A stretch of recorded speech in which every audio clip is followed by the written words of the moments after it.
wanted to just share with you a story. About 5 years ago, for the first time, I was contacted by a home care that said to us, we're in discussions with a hospital chain that wants to do a white label, and they want to bring us in and have our home care service be part of their hospital. And so we talked about it, and I'll talk about the legal issues right now. But the immediate, I spoke to the business people at the hospital. Everything was good, and then all of a sudden, a couple of days later, we get a call. Oh, there's a problem.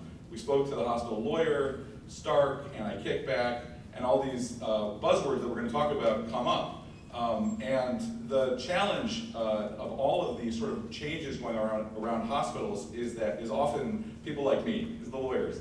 And we are good at saying no and telling you about all these compliance issues.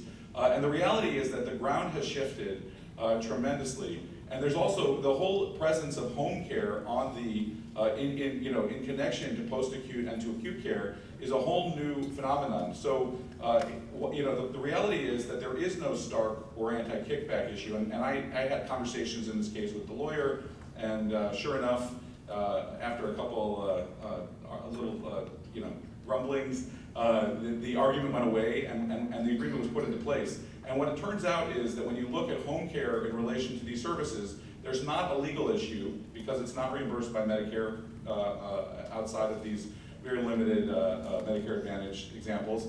But there is an optics issue, and there's a workforce issue.